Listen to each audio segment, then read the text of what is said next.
Well, hello, everybody. I hope that your Tuesday is going well. Oh, I just realized my laptop is not plugged in. Hang on a minute. I will grab the cord as I'm leaning off the bed, getting that taken care of right now. Did not realize I had not taken care of that. But you know how it goes. Hello, Miss Salsa. What are you doing, my sweet girl? What are you doing? You just watching me? Huh? Yeah. That's what she's doing. She's just sitting here by Mama, and it is Mr. Man. He is under the fluffy blanket right now, and she's just sitting by her Mama. Looking all sweet and innocent, and we know better than that, right? Because she can cause some shenanigans. She can cause some trouble. But she's my little girl, and I love her so. Yes. Her's my sweet girl. Yes, her is. Okay, so yeah, we are Tuesday, and this morning when I woke up, for some reason, it felt like it was just later in the week. Maybe I was just wishing it was the weekend again. I don't know, but it's not. It's just Tuesday, but it feels like I've already, worked an entire week. Do you ever have weeks like that where it just feels like you've done a lot more than what you actually have in terms of the length of days? Because that's just what I'm sorry, I didn't mean to bop you on your beezer. Come here. Come here. And I say beezer because that's what my mom used to say. She would like their heads, she would call it their beezer. So I say it too. I still say all kinds of things that my mama said. Yeah, I do. And she's just looking up at me with those big, pretty brown eyes. She is just a little girl. Just my little girl. Such a sweet girl. Okay, I'll stop admiring her, but I just can't help myself, And I absolutely do not understand how anybody could mistreat these sweet little precious animals. I just don't understand that at all. Because they're such good company. I woke up Chalupa earlier. He was just all cuddlebugged on this kind of pillow thing that I got for them. And it has a place where they can like burrow under, and that's where Salsa always goes. She burrows under it. So she got like, you can see the little tip of her nose sticking out, and he was laying on top of it today. Sound asleep, and I disturbed him. And it took him a little bit to kind of like wake up and be like, oh, wow, what's going on here? Hey, Lamisa, how are you doing, sweetheart? Yeah, I know that 4-hour webinar was something. It was, the conversation took some turns. I'll just put it like that. Took some turns and into places that you wouldn't think they would go, and yet there they went. Hey, Jelly Snack, how are you, my love? So nice of you to join me in Magical Nev. All puppies. Thank you for acknowledging my sweet little pups. Yes, and hey, Sam, how are you, sweetheart? I love it when you guys send me pink hands waving. I appreciate that so very much. So thank you, Jelly Stacks. Thank you so much, Magical Nev. I appreciate that. Yes, I do. Oh, Chalupa kind of woke up. Okay, nope, he didn't come out. Did not come out. Okay, I got to tell you guys this story that I have. So for the longest time, I was admiring this ring at Macy's, and there was some kind of sale going on. And so I'm like, okay, I'm going to get it because it was like a really, really super good deal. And I got it. And it was like my birthday gift to myself. And it was like, $40. It was regularly way over $40. Yeah, I've heard that Julie seems kind of off or something. I haven't seen her lately, so maybe I should watch something with Julie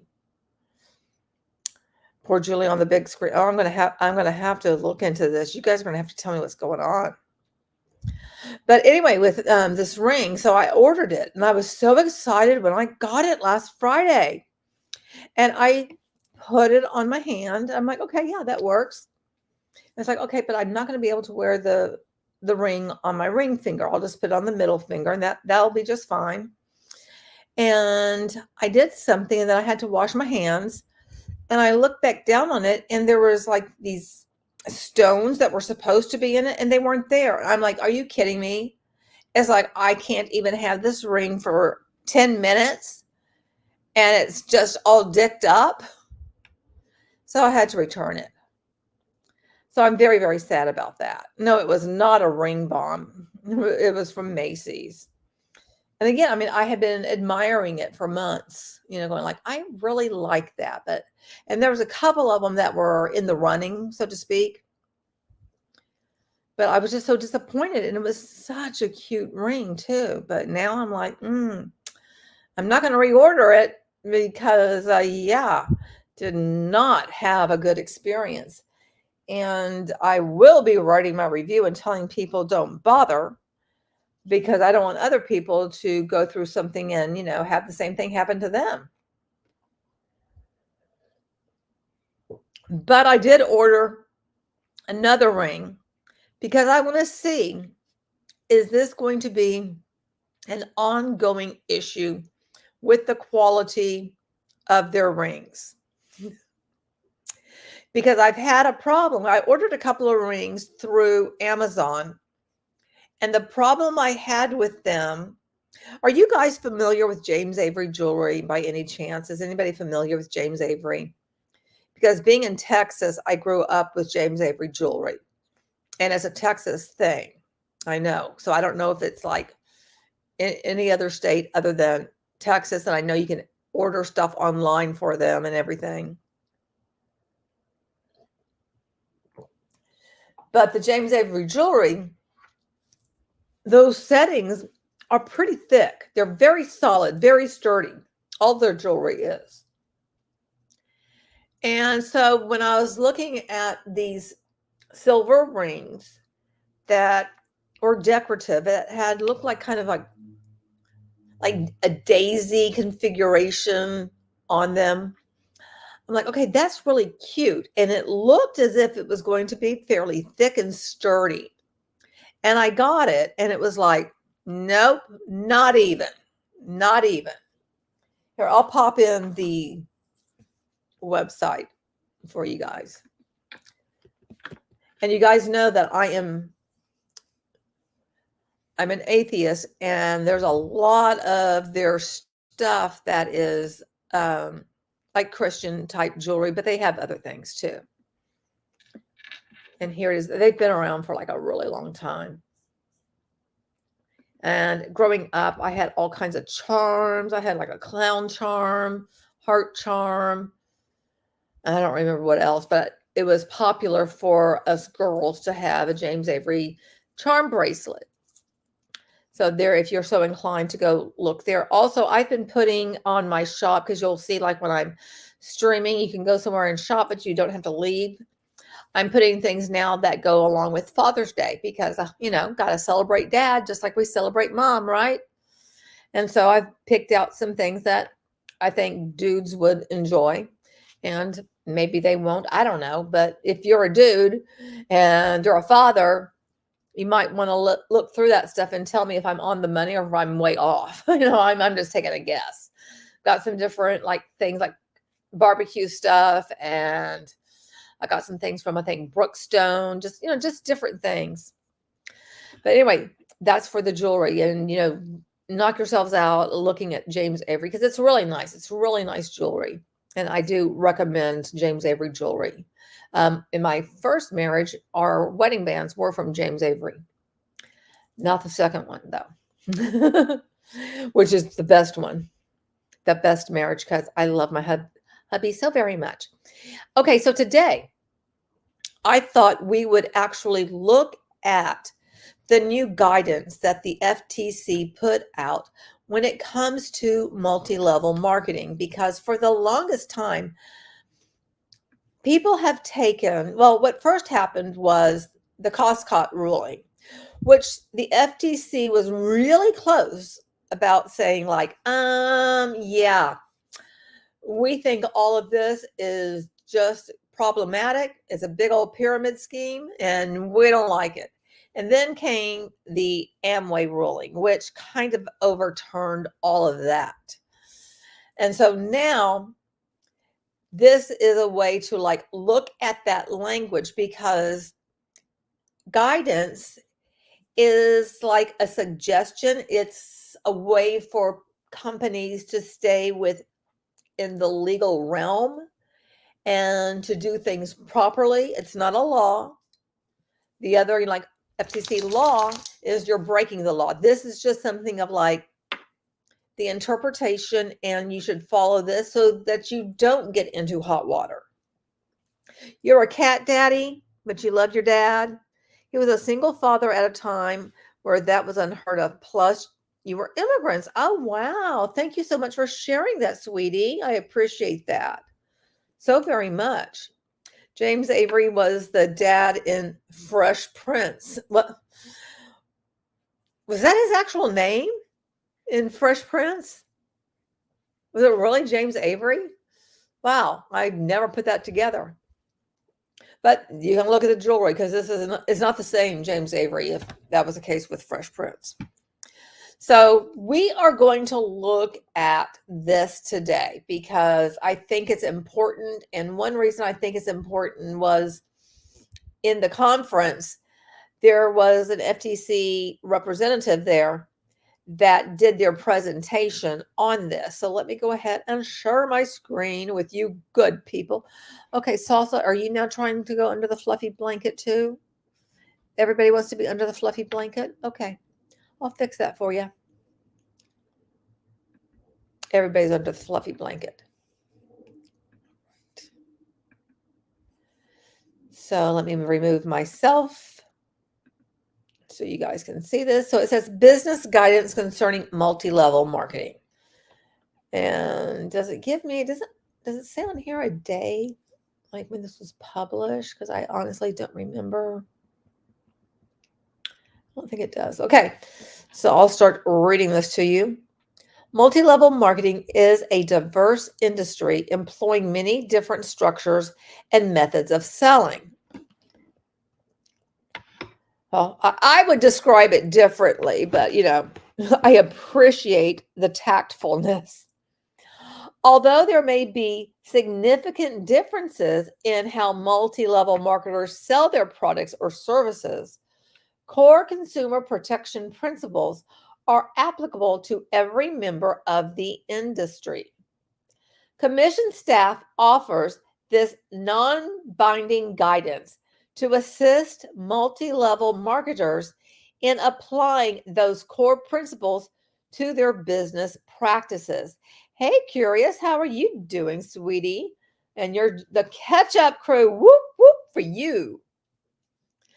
And thanks for sharing. Aren't cats the best? Yeah, I love cats. I really wish you guys had known Stretchy the kitty. He was so cool. I was just looking at pictures of my Stretchy cat the other day.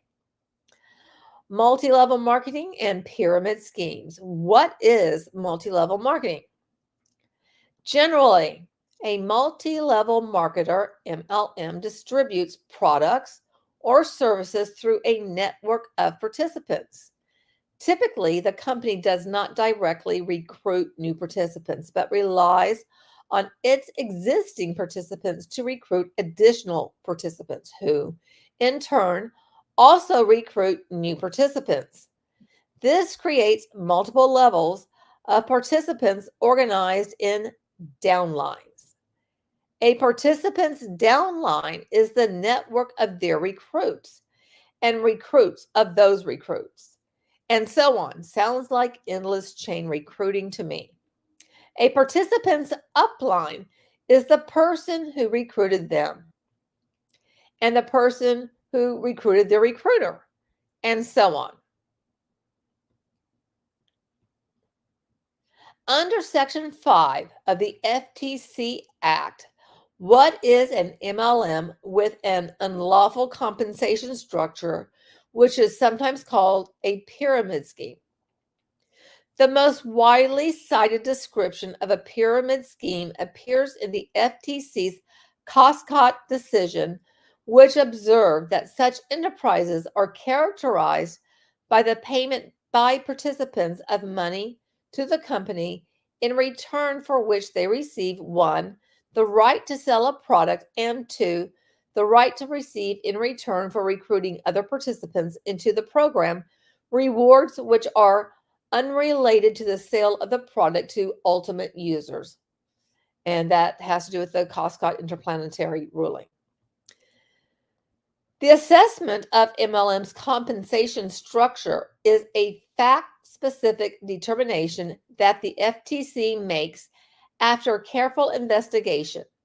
The FTC, in accordance with established case law, focuses on how the structure as a whole operates in practice, including such factors as marketing representations, e.g., statements that focus on or encourage recruitment rather than retail sales, and information provided to participants in training or events regarding recommended practices or how to make money.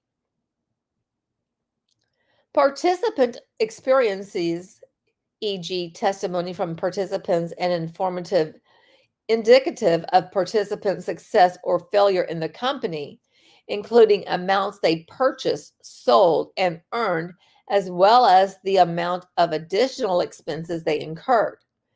The compensation plan, e.g., whether the plan requires participants to recruit additional participants to gain access to more lucrative rewards, and the incentives that the compensation structure creates for participants, e.g., incentives to focus on recruiting rather than product sales to real customers who don't also participate in the MLM network, also referred to as non-participant end users, or incentives to make large or regular purchases in order to maintain eligibility for rewards. How might consumers be harmed by an MLM operating as an illegal pyramid scheme? The structure of illegal pyramid schemes may differ, and they may harm consumers in different ways. For example, in Coscott, the commission described 2 ways that an illegal pyramid scheme's compensation structure could cause financial injury to consumers. First, the commission observed that the right to earn lucrative recruitment rewards could overrun an MLM's retailing opportunity by making recruitment an end unto itself, resulting in insufficient sales for the insupportably large number of distributors whose recruitment the system encourages. That's taken from Coscott, 1975. Second, the commission concluded that recruitment with rewards unrelated to product sales was nothing more than an elaborate chain letter device, worthy of categorical condemnation under Section 5 of the FTC Act for its inevitability deceptive representation that any individual can recoup his or her investment by means of inducing others to invest. Oh, wow. You notice that none of them went to the bathroom that 4-hour webinar? Do they all wear diapers? Wow. Yeah, they talked about spoons, and yeah, there was some actual talk as well, very inappropriate. Yep. There was all of that. It was horrible. MLMs operating as pyramid schemes harm participants in a number of ways, including by causing significant financial losses. The FTC has observed in many instances, for example, that a substantial majority of pyramid scheme participants lose money and time because they can't sell enough products or services or recruit enough new participants. And I think this is very appropriate for what's going on currently with ONPASSIVE, because they can't recruit anybody, because what are they going to recruit them to do? They can't get them to buy the product, OConnect, due to the whole thing going on with processors, even though Ash recently came on and he was like, we've got this handled. But do you? Because it really feels like that was said just to get people to, hang on to their belief that it was happening soon and all was well, and that they would actually be getting paid at some point in time. But I'll believe that when it occurs. And when it occurs, if it is perpetual, and if it isn't like it happens one day for 1 hour, 1 minute, and then all of a sudden it stops happening. It needs to have a continual pattern of occurring day after day, month after month, week after week, that sort of thing. Because if it's just kind of a one-off, that's just not good enough. And so far, that's what we've had, is a one-off, nothing consistent.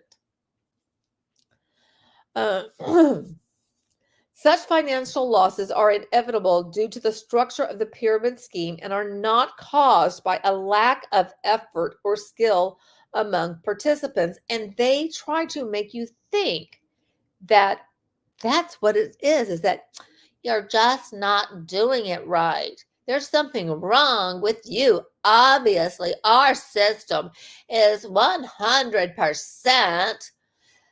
And if you just do it the right way, you would not be over here bitching. That's what they want you to think. Hey, Next Level, how are you, sweetheart? Thanks for joining. I appreciate that. And we know that that is complete bullshit, because people can try for days, for weeks, for months, for years, and still come up empty-handed, but yet blame themselves that they're just not doing it correctly somehow. No matter how good their mindset is, somehow they're still not aligned. They're just not doing it correctly. It's like they have a bad mindset. And that's just a bunch of bullshit.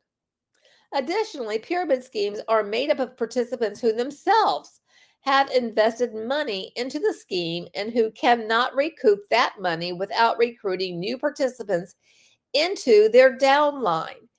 And that's pretty much what we have seen so far in ONPASSIVE, Live Good, and Nilo Life, is that it's very important for you to get others involved. Otherwise, you just ain't going to be paid. Because with ONPASSIVE, it's like you're relying on the people under you to buy OConnect so that you get paid. There's not like a market for it. You just can't walk up to some rando and be like, hey, you want to buy yourself some OConnect? Oh, first of all, I'm sorry, you can't do that today because we don't have a processor. But call me, let's stay in touch, because I promise you it's coming. That just in general doesn't go over very well.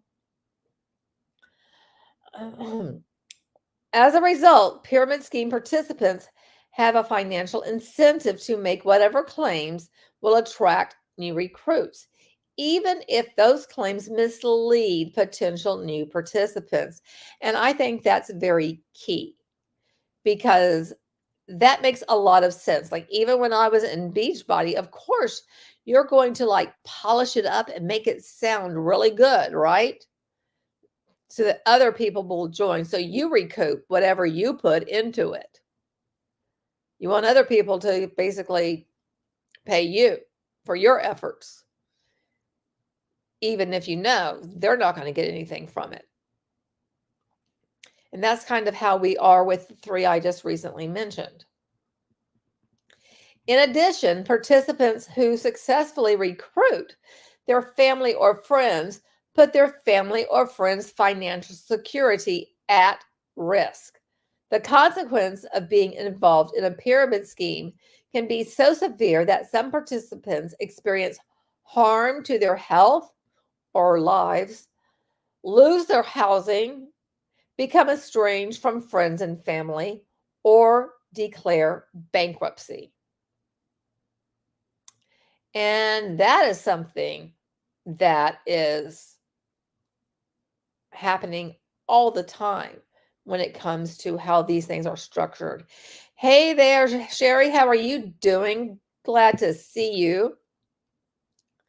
They've been using my name in these videos.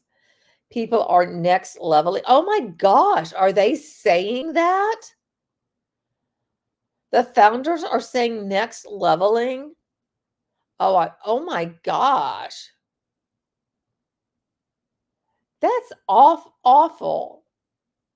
And so, oh my God, that pisses me off too. That really pisses me off. Because they wouldn't like it, if we did that to them, now would they? But they're okay if they do that to other people. That's just shitty. But that's the thing. They can't take it, but boy, they can dish it out. Marty seems like he has had all those negative consequences. Yeah, I wouldn't be surprised. What evidence does the FTC look at to decide if an MLM is operating as an illegal pyramid scheme? Now, remember, how the FTC makes this determination is different from the SEC. This is only applicable for the FTC. As noted above in the answer to question 2, the FTC will conduct a fact-intensive analysis to determine if an MLM is operating as a pyramid scheme. Now, in my opinion, they all are, because they all depend on you recruiting others to join, and they incentivize other people joining so that you reach a higher rank and you get more for ranking up. While each investigation is different, the FTC will look at, among other things, the behavior of the MLM is incentivizing in participants, what income expectation it creates through its marketing, and how its participants are trained and compensated. The FTC may also look at data to evaluate, among other factors, why individuals sign up to become participants. They're signing up because they believe they can make money. That's what it comes down to. We all know that. The FTC knows that too. I mean, we aren't going to sit here and let's fool ourselves and think that it's anything else other than people are signing up to make money, be it full time, be it to supplement their income. Because what is supplement your income? Is that $50? Is that $100? Is it $1,000? It really doesn't matter what that is, because it could be different for every person. Right? You're living in their heads, and I love that for them. Yeah, he's in at least 100 different MLMs. I'd love to know all the ones that he's been involved in, but this one's different. He says that about every single one, Curious. Every single one. But this one's different.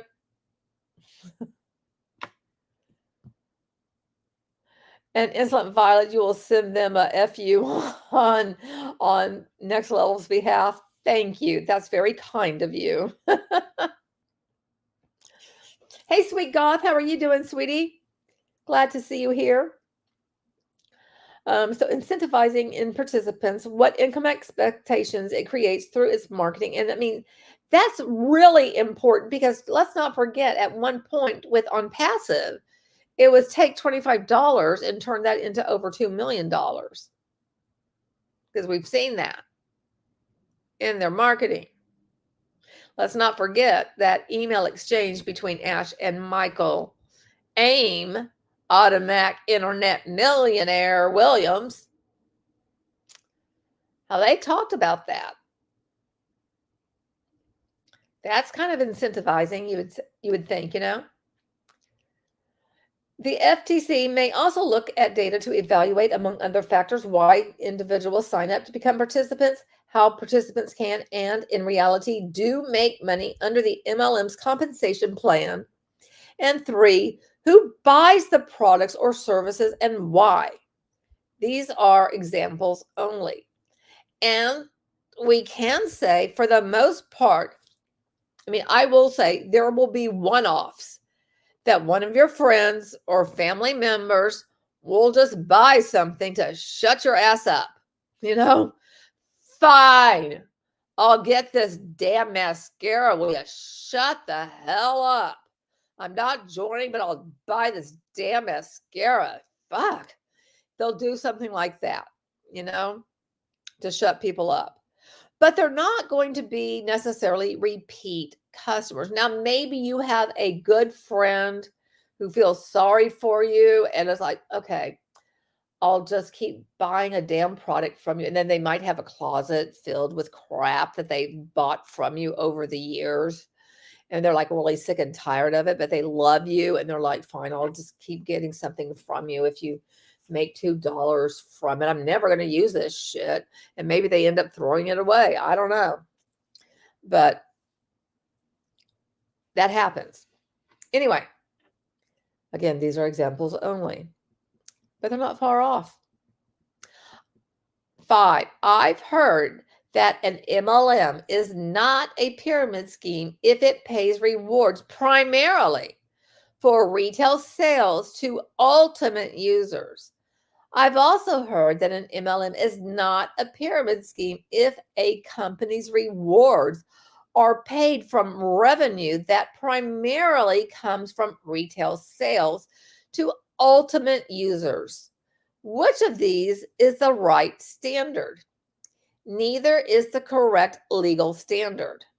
There is no percentage-based test, because haven't you guys heard something like the 70-30 or some kind of, like, they try to use a percentage and they're like, nope, that doesn't work. A far more comprehensive analysis is required. Under federal law, in a pyramid scheme, participants pay money to the company in return for which they receive 1, the right to sell a product, and 2, the right to receive in return for recruiting other participants into the program rewards which are unrelated to the sale of product to ultimate users. Referring back to the Costco case, 1975. Under this standard, whether an MLM is a pyramid scheme depends on what the MLM's compensation plan incentivizes, as well as the rights the compensation plan offers to participants. Hey, Joe, how are you, sweetheart? An MLM operates as a pyramid scheme where the focus is in promoting the program rather than selling the products. FTC versus Burn Lounge, and also FTC versus Noland. Put another way, the second prong of cost cuts is satisfied when participants purchase the right to earn profits by recruiting other participants who themselves are interested in recruitment fees rather than the sale of products. You always make more money by recruiting others than you do from retail sales. I don't think I've ever come across anything where you make more money just through retail sales. It's always you make more money by recruiting others into the jank. In this inquiry, courts look beyond a company's policies and procedures and examine how the company operates in practice. FTC versus Vima Nutrition. And there's also a citing from Burn Lounge. For example, a court has found that an MLM was a pyramid scheme when its focus was recruitment. Recruiting was built into the compensation structure in that recruiting led to eligibility for cash rewards, and more recruiting led to higher rewards, referring to Burn Lounge. Similarly, Another court held that an MLM was a pyramid scheme because, among other things, it drove sales by pushing recruitment, taking advantage of the momentum from recruitment to sell large upfront product packs, urging large monthly purchases to stay on the path to financial freedom, and encouraging one's recruits to do the same, i.e., to duplicate. And that was from the Nolan case. Let me get a sip of my drink.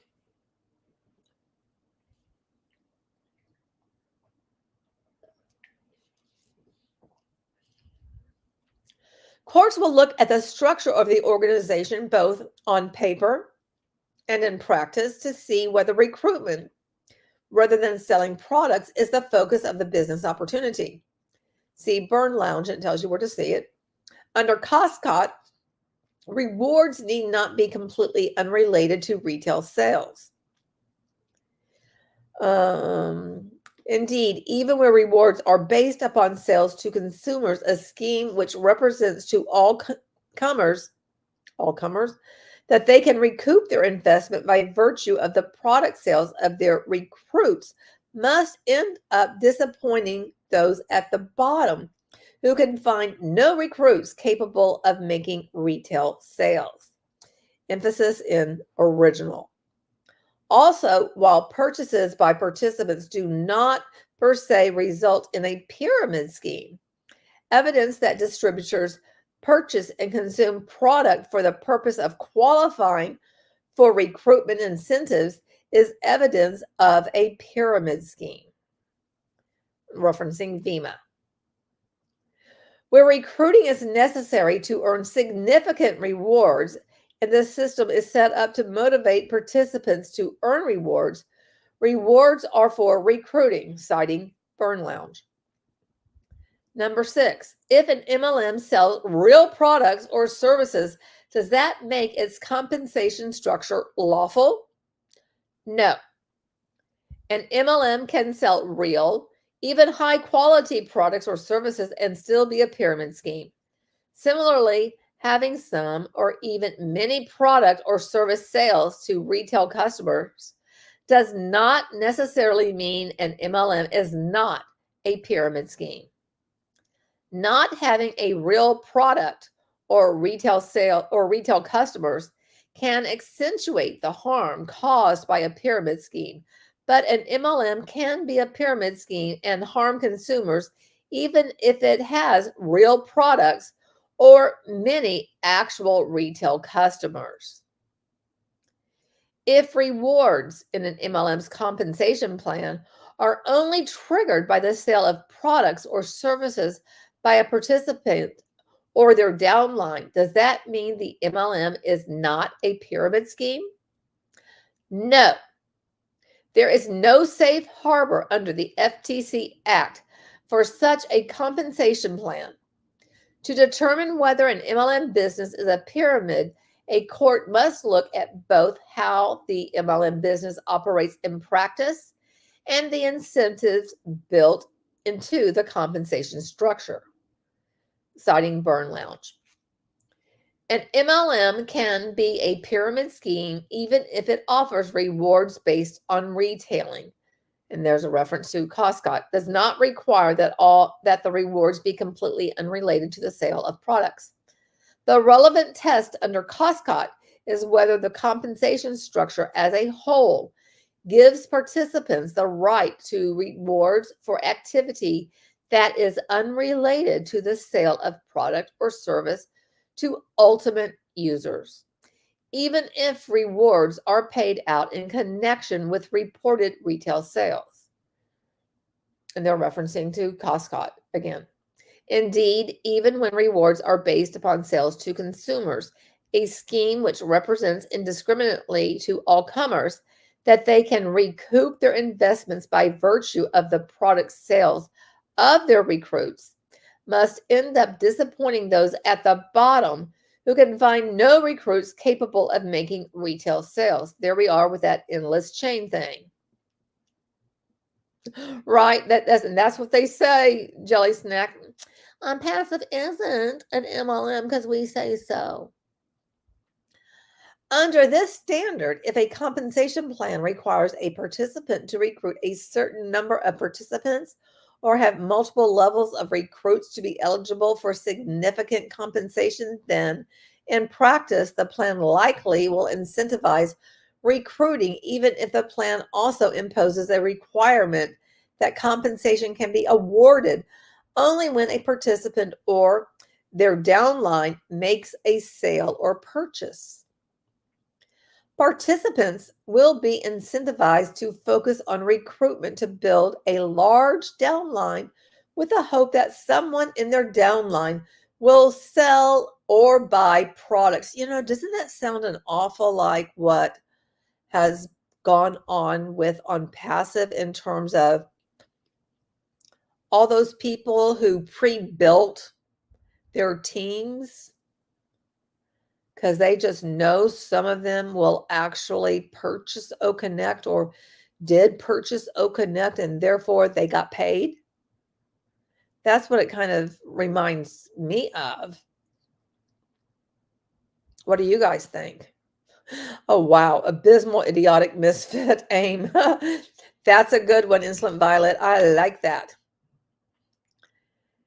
In addition, many compensation plans reward participants for purchases made by participants in their downline. Products or services that are purchased and consumed by participants to satisfy their own genuine personal demand do not themselves indicate a problematic MLM compensation structure. However, the FTC's law enforcement experience has shown that many participants make purchases and recruit or pressure other participants to buy products or services for reasons unrelated to their own actual demand or their customers' genuine retail demand. Such reasons include to obtain rewards or a particular rank under an MLM's compensation plan, to help their upline maintain eligibility for particular rewards or get new rewards, or due to pressure from their upline or the MLM.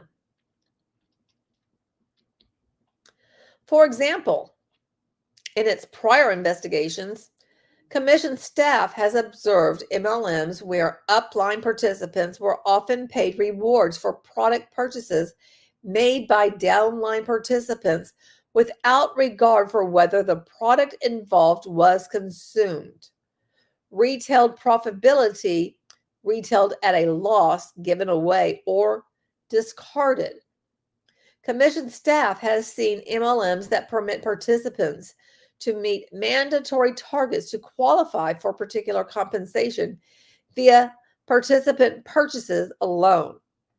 Additionally, commission staff has seen MLM participants who are encouraged to purchase products in order to qualify for more compensation or help their upline qualify for particular compensation. Commission staff has even seen MLMs in which participants made purchases in the names of fake customers, purportedly to satisfy sales requirements, and MLMs that either encourage or turn a blind eye to such practices. An MLM that operates in any of these ways may run afoul of COSCOT, especially when the MLM also requires or incentivizes participants to make recurring product purchases. For example, by premising rank advancement or reward eligibility on such purchases. Note that such purchasing incentives still may exist even when the compensation structure permits rank advancement or rewards eligibility through other means, such as retail sales.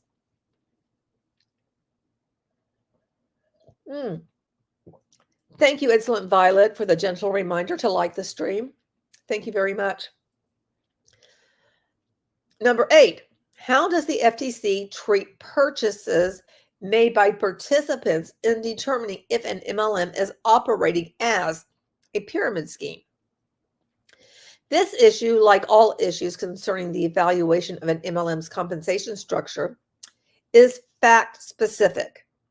However, when evaluating whether an MLM's payment of compensation for participant purchases is under COSCOT, a reward that is unrelated to the sale of the product to ultimate users, the FTC is likely to consider several factors, including whether features of the MLM's compensation structure incentivize or encourage participants to purchase product for reasons other than satisfying their own personal demand or genuine retail demand in the marketplace. Examples include, I wonder if that includes the need to purchase a product in order to qualify to receive commissions from that product.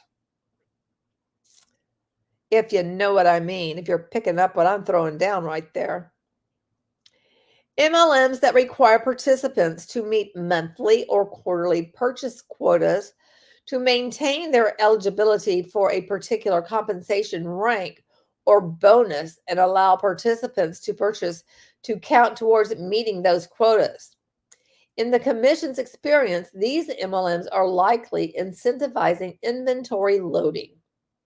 Other examples of this practice include training participants to meet their sales quotas by purchasing products themselves, regardless of personal demand. But even in the absence of such explicit instruction, the incentive to purchase products to meet the sales quota may exist. A participant having difficulty finding customers sufficient to meet their quota during a slow month has a strong incentive to buy products to meet their quota and stay eligible for particular kinds or amounts of compensation. MLMs that require or encourage potential recruits to sign up as retail or preferred customers for some period of time before becoming participants. Purchases made during that time may be incentivized by the compensation plan and may not be indicative of true retail demand. That's what you were thinking also? Curious? Yep, that's okay. We were thinking the same way right there. MLM compensation plans that encourage duplication or recruiting one participant who is encouraged to make a large initial purchase, who then recruits another participant who is encouraged to make the same large initial purchase, and so on. I wonder, do we know of such a company that encourages the participants to make a large purchase and that they would encourage the people they recruited to in turn make a large purchase, and then in turn they would make anybody that they recruited to make that same large purchase? Can you think of anything? I mean, I know they're not involved in the case, the SEC is, but can you think of any? Oh, sweet Goth, I love you. You're like, yeah, all of them.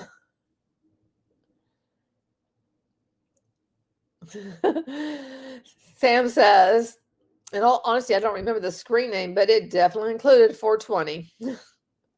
I know Ash has got to scam it all 2000. Yeah.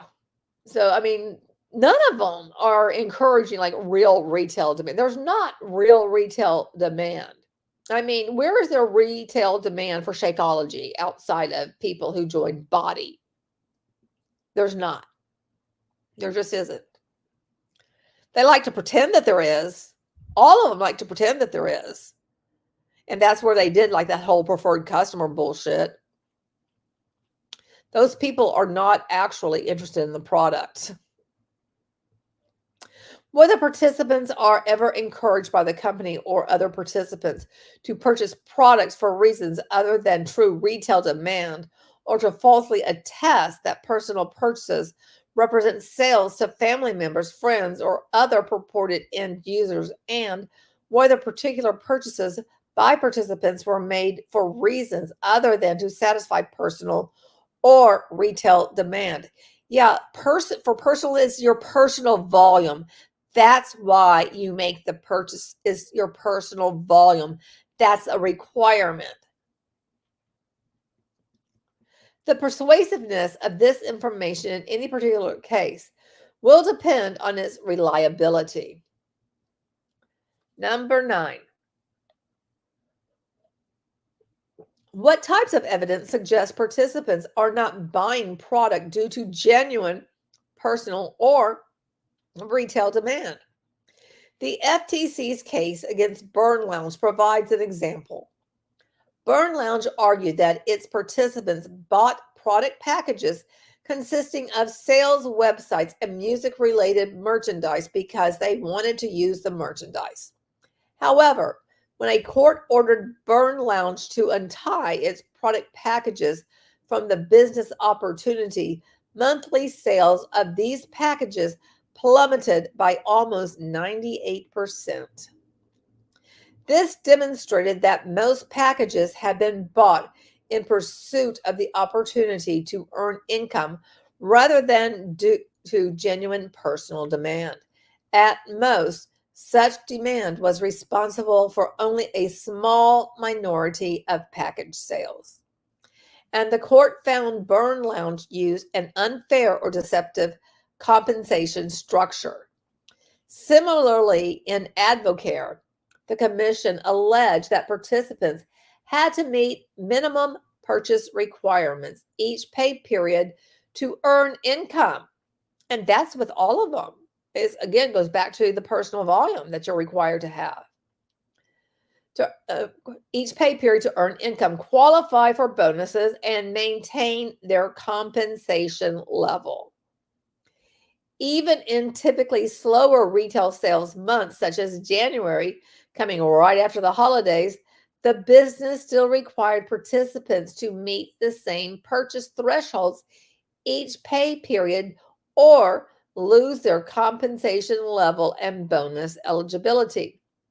The FTC alleged that because of Advocare's compensation plan, its participants made purchases in furtherance of the business opportunity rather than to satisfy genuine personal or retail demand. And curious, let me see what you just said. Put this up here. Yeah, ONPASSIVE state that participants must buy the product and continue to pay monthly subscription if appropriate in order to claim commissions. Ding, ding, ding. Yes, they do. Yes, they do. And that's not a good thing. And it's already out there that this is the requirement. So, you can't backpedal from this shit. It's already out there. Said multiple times.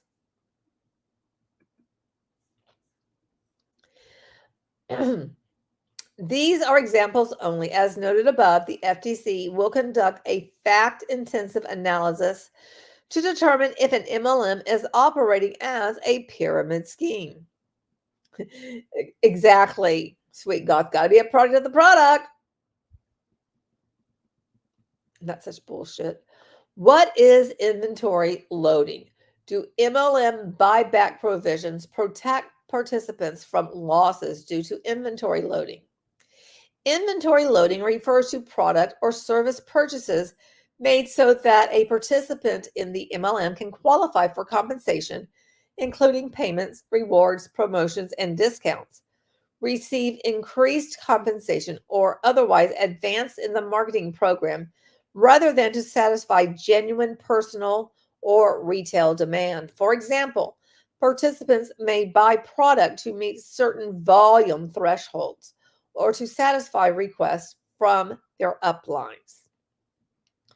Participants may or may not understand at the time of purchase that their product or service purchases amount to inventory loading.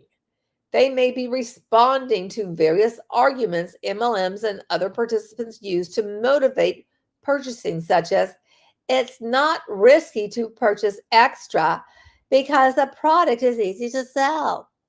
Participants need to look like avid users of the product in order to be successful salespeople. And product purchases represent an investment that will lead to a future return.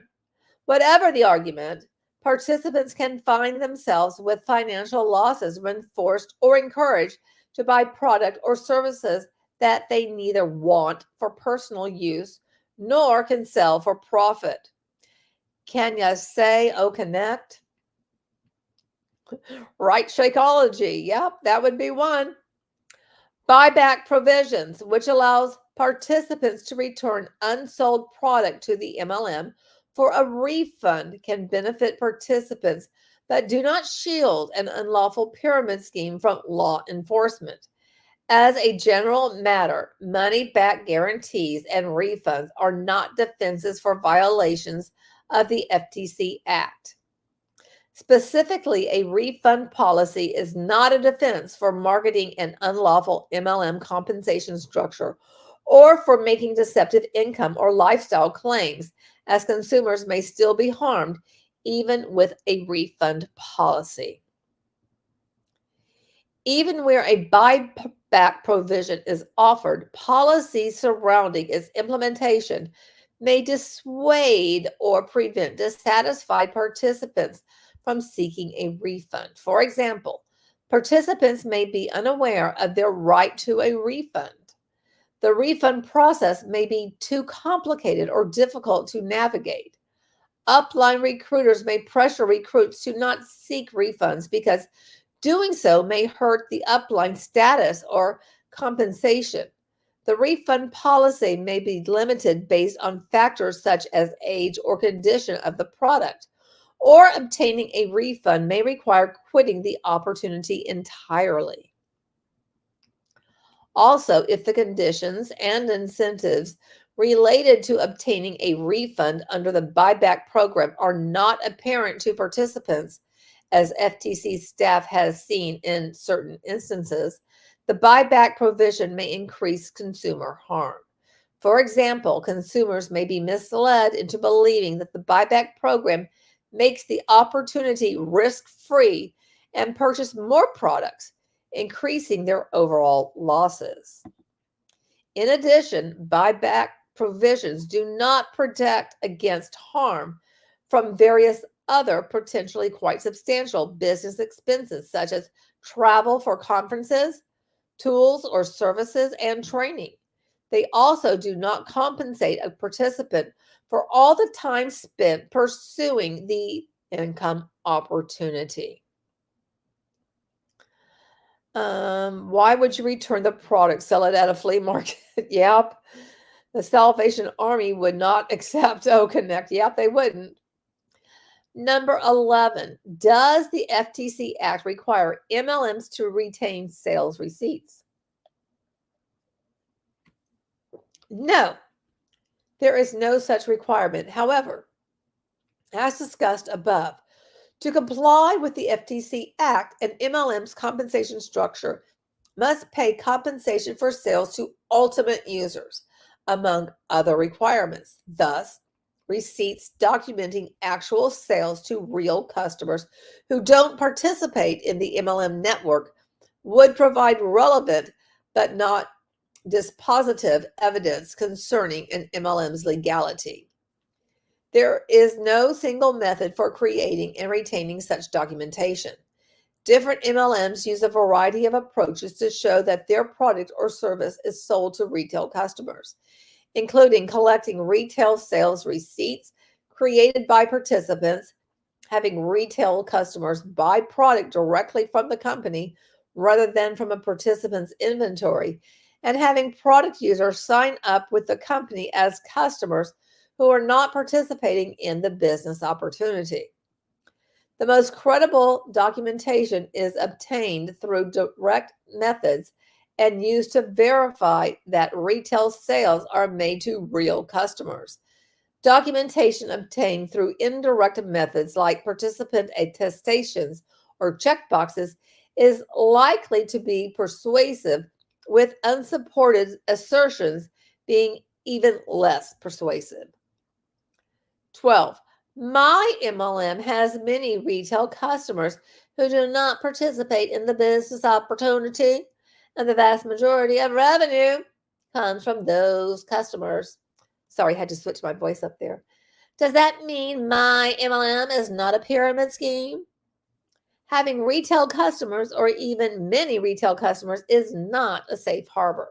As noted above, the issue of whether an MLM operates as a pyramid scheme is fact specific. And one key question is what an MLM compensation plan incentivizes. See the response to question number 5 for more details. Deceptive earnings and product claims. 13. How should an MLM approach representatives about income and earnings to current and prospective participants? An MLM's or its participants' representatives related to the business opportunity, including earnings claims, violate Section 5 of the FTC Act if they are material to consumers and false, misleading, or unsubstantiated. This is true wherever the representations are made, including on social media, in live presentations, in one-on-one conversations, or in any other medium. Whether representations are deceptive is a fact-specific inquiry, but here are some guiding principles about earnings claims. Any earnings claim should reflect what the typical person to whom the representation is directed is likely to achieve in income, profit, or appreciation. Claims about earnings should take into account both what participants earn and what they spend. Most MLM participants incur numerous expenses, such as costs for product purchases, travel for conferences, tools or services, and training. These expenses must be subtracted from any revenue earned to determine whether the participant has made a profit or lost money. It is deceptive to promote what MLMs may pay participants without also disclosing the typical expenses participants may incur and the typical amount of those expenses.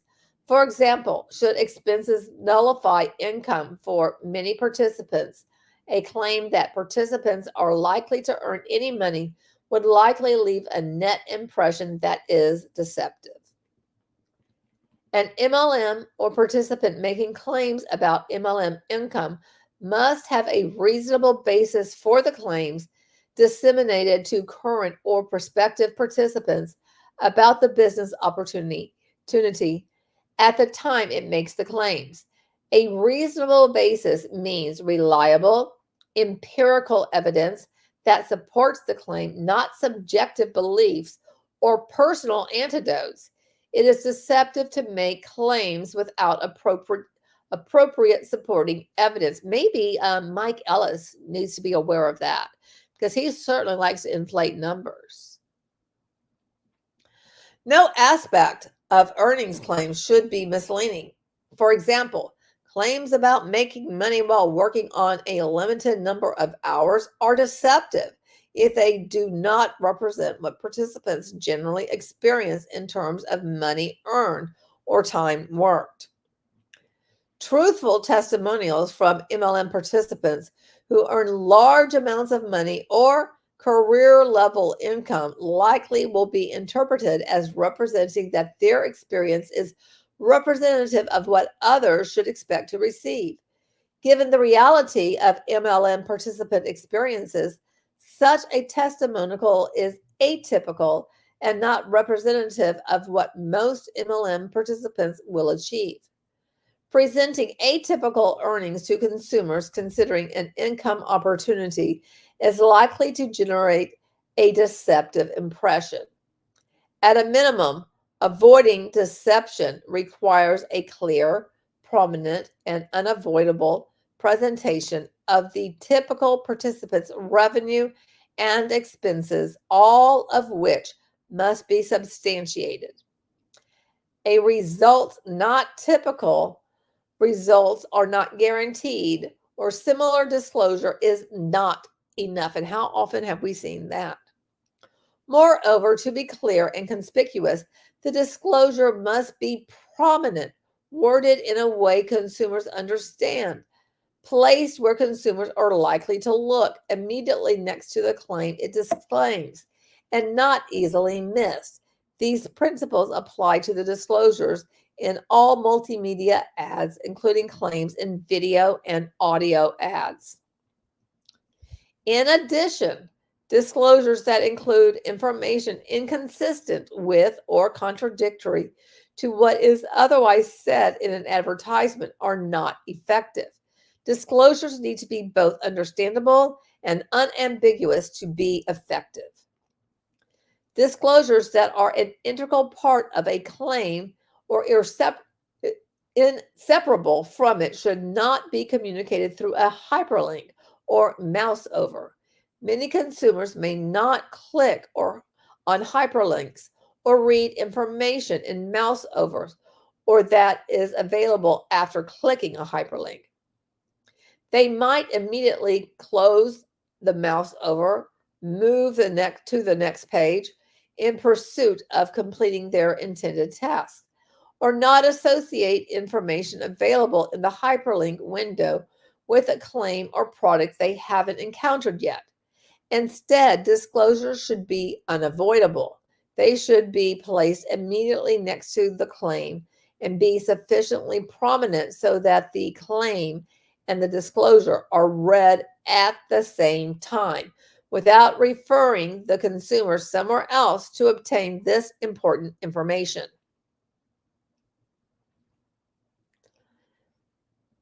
Hey, they're living online today. Thank you for joining. Disclosures are not always effective in correcting a misleading message conveyed by advertising claims and are not a defense if the net impression is misleading. More information about these concepts is available at the FTC businessguidance.com disclosures, how to make effective disclosures in digital advertising, and the blog post full disclosure. MLMs can be held liable when their participants, employees, and other agents violate the FTC Act. In addition, MLMs violate the FTC Act if they provide the means and instrumentalities for individuals or entities to make a false or unsubstantiated representation, such as by providing them with a false statement or information for use in their marketing. What should an MLM do if it does not know how much its participants spend in expenses while pursuing the business opportunity? MLM should have access to reliable and substantiated information about expenses. But if an MLM or MLM participant does not have access to data showing what participants typically spend pursuing business opportunity, e.g., product or service purchases, website fees, party costs, and training or conference expenses, they should refrain from making any earnings claims.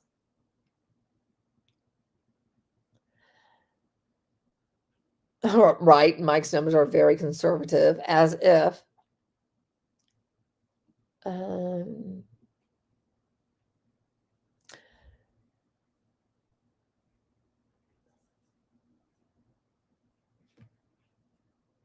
I think I read all this. How should... Oh, I don't think I did. Okay. How should MLMs or MLM participants approach lifestyle claims? Some MLMs and MLM participants may present the MLM as a way for participants to get rich or lead a wealthy lifestyle. You know, whenever I see that, I always think about that one gal that I've told you guys about that was always pictured in that damn Mercedes in a particular group I was in. And it was like, girl, we know you went to the dealership and took a picture of yourself in a damn Mercedes. They may convey such representations through words or through images such as houses, automobiles, and luxury vacations. These are implied earning claims, and such claims are deceptive if participants generally do not achieve such results. An MLM or its participants may also claim that participants, while not necessarily becoming wealthy, can achieve career-level income, replace earnings from a job, pay off debt, or provide a means to supplement their income. They may represent through words or images that participants can, for example, earn thousands of dollars a month, quit their jobs, fire their bosses, or become stay-at-home parents. They also may suggest that the income from MLM has funded, for example, paying for gas, grocery bills, or activities for their children. It is deceptive and unlawful to make such claims if participants generally do not achieve such results or if the MLM lacks objective data to know whether participants generally achieve these results. Right? Or retire your husband. Yep, they all flaunt lifestyle. They all do. 16, is it okay for an MLM to tell potential participants about how they could hypothetically earn money? A hypothetical earning scenario, such as if you recruit 30 people who each sell $1,000 of product each month, you will earn $1,500 a month, may imply that the assumptions made, e.g., the number of people recruited, the amount sold by each month, are consistent with the actual experiences of typical participants. If the assumptions are not so because most participants do not achieve them, the earning scenario likely would be false or misleading to consumers, violating the FTC Act. 17. I believe that participants in my MLM will make money if they work hard, and that the people who do not make money are not trying very hard. How many times have we heard this? Will I violate the FTC Act if I say that? MLMs and their participants must have a reasonable basis for earnings claims at the time the claims are made. Personal beliefs or anecdotal observations are not sufficient. So before making express or implied claims that people working hard or trying hard are likely to make a certain amount of money, that people working part-time will earn some money but not as much, that people who don't make money aren't really trying to pursue the business opportunity, or other similar claims, answer some questions. What does working hard or trying hard mean? Have you explained up front to prospective participants what they need to do to work hard or try hard? Do they need to work 30 hours a week, spend $2,000 a month, or recruit 4 people each month? Do you have a reasonable basis for your claim that unsuccessful participants are unsuccessful because they do not work or try as hard as those who are successful, or that working more hours generally leads to a higher income level? Do you have evidence that shows that a typical participant who is working hard or who works a certain number of hours earns a certain amount of money? And I'm going to say they don't have squat diddly all for any of that. If the answer to any of these questions is I don't know, or no, or I have anecdotal evidence, you probably do not have a reasonable basis or substantiation to make a claim that participants in your MLM who try hard make money, that participants who lost money did not work hard enough, or similar claims. 18. Okay, hang on. I'm now opening up my Gatorade.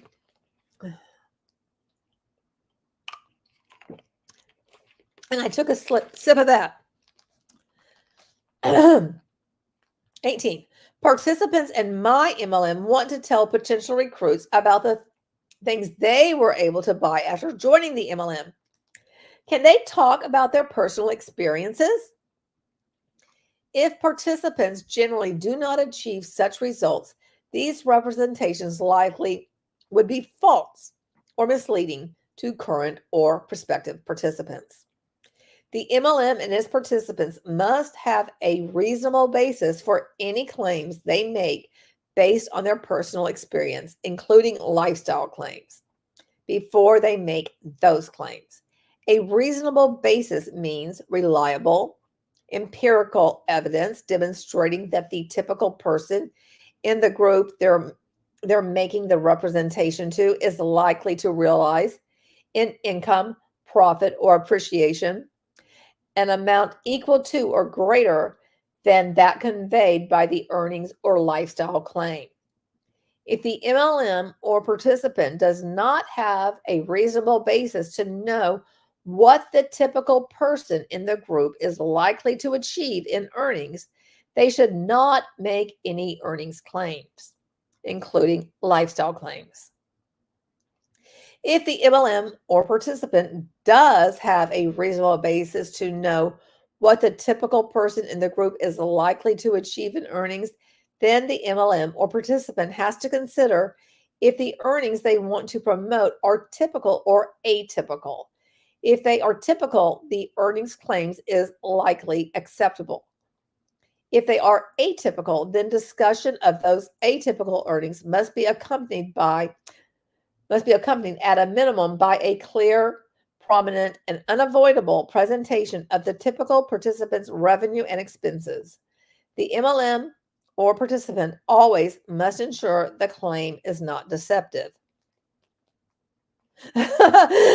Jelly snack, I'm pretty sure you just say plugged in, right? Yeah, that's all you need to do. You don't just say plugged in. Plugged in. 19. I believe that participants in my MLM can earn modest or supplemental income. Am I allowed to say that? What does modest or supplemental income mean? If you don't know the typical amount people actually make after expenses, you should not make any earnings claim.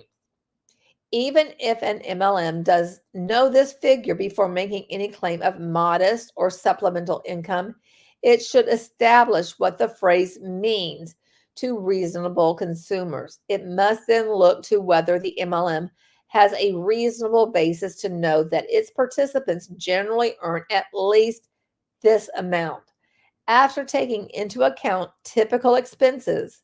If not, it should not make such a claim. 20. What should MLMs and their participants consider before offering free cars, trips, or other incentives to recruits and participants? Right? Someone send this to Mike Ellis. I know, I keep thinking of him. I think of the Amigos too. Oh, sorry, I had to put on some Bliss text. Can't stand when my lips feel dry either. Because people continually search for the best buy and usually view of free merchandise or services as special bargains, all such offers must be made with care. While any inquiry under the FTC Act is fact specific, here are some general principles to keep in mind. These free cars ain't free. First, MLMs and their participants should not suggest that a trip or car will be offered for free if the person will have to pay for the item. The word free suggests the person will pay nothing. Thus, it is reasonable for someone to view a free vacation offer as providing for free all material costs of the vacation, like airfare, hotel, and a rental car. If that is not true, the MLM and its participants should either refrain from using the word free or from misstating what is free. For example, if only a free hotel room is being provided, the offer should specify free hotel room stay for X nights. Second, MLMs and their participants should not make misleading statements about what is being given away. Take, for example, a free car promotion. A reasonable consumer likely would not believe getting a free car means 1, they get only a limited or discrete free payment for a car lease. 2, the free payment will stop abruptly if the participant stops being eligible. Or 3, the participant has to continue paying for the car lease after the free payment stops. I am so glad to see this in here because it is the individual participant's name that is on that car lease. And they only get the payment for that car lease when they meet the requirements to receive that payment. And when they don't, they have to pony up, not the company. And their name is always attached to that lease, not the company's. It's not a free car. It's very deceiving. That's something that that I've talked about, like with the Watts case, because there was a lot of misconceptions around Shanann's quote free car, and Chris's too. Finally, when MLMs or their participants advertise any free items, the advertisement should contain all the information about the offer that is likely to affect a consumer's purchasing decision. In other words, it is not appropriate to tell potential participants that they get a free car without also telling them in a clear and conspicuous manner what they need to do to be eligible to get that car. In addition, as discussed above in response to question 13, it is not appropriate to communicate conditions on free offers in a hyperlink. Instead, the information should be placed immediately next to the claim, be written in a way that is understandable to an ordinary consumer, and be sufficiently prominent so that the claim and the disclosure are read at the same time, without referring the consumer somewhere else to get this important information.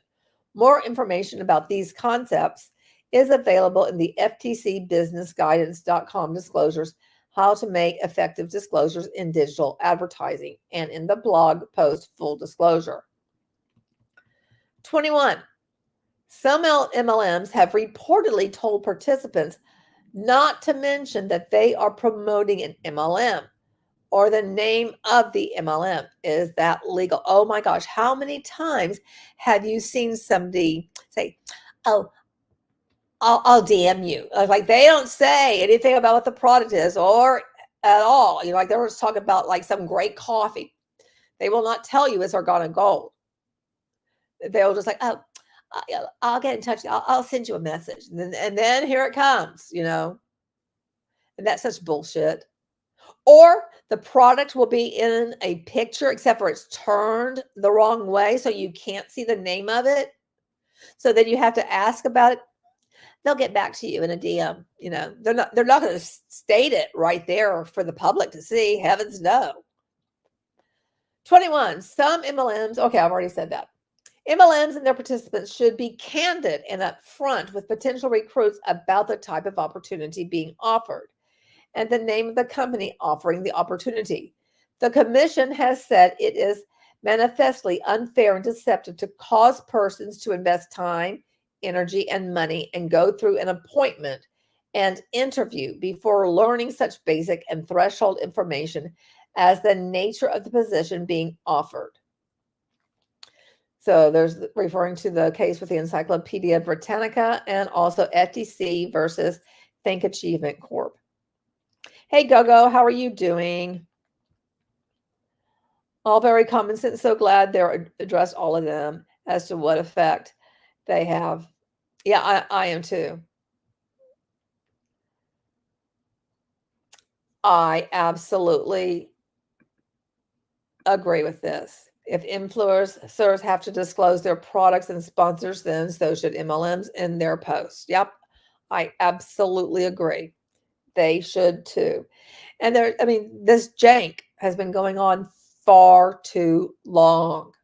And they've gotten away with it for a very long time. I mean, social media changed MLM, but it's also allowed us, people who are critical of this and can see it for what it is, criminal organization created by criminals, ran by criminals, promoted by criminals. Need I say more? I mean, if you see somebody like Igor Alberts, I mean, I find him quite entertaining. But when he did that video of how he didn't know what was going on or anything with OneCoin, bull fucking shit. Practically did the same thing with Dagcoin, and now I can't remember what he's promoting, but I really need to show you guys what he's promoting because I have it written down somewhere. He's going to pull the same shit. And he's married so many different, because he was in Ghana Gold too. And he got knighted. And then he proposed to one of his wives on stage at a convention. It was quite disgusting, in my opinion. But again, I mean, I find him vastly entertaining. And he was in, if you have listened to the podcast, The Missing Crypto Queen, he was interviewed on that. But, you know, he holds a lot of things back. And he's also the number 2 all time in the MLM history of making the most money. The one before him is, I forget the guy's name, but it's in Amway. And this guy is no longer with us, but his motivational organization still is going strong. And I know I did a video on that organization, and it's been a minute, and I can't think of it off the top of my head. I know. Silly me for not being able to remember everything I've ever done my entire life. How dare I not remember a video? Goodness. Number 22. Are MLMs subject to the FTC's business opportunity rule? And this is something a couple of years ago, the biz op rule is being re-examined. And I know I sent in a comment, a bunch of us sent in comments about the biz op rule. I don't know if it is going to change or not. And I know it's a long process for anything to change because the wheels just turn slowly. Possibly, it depends on the opportunity that the MLM is offering.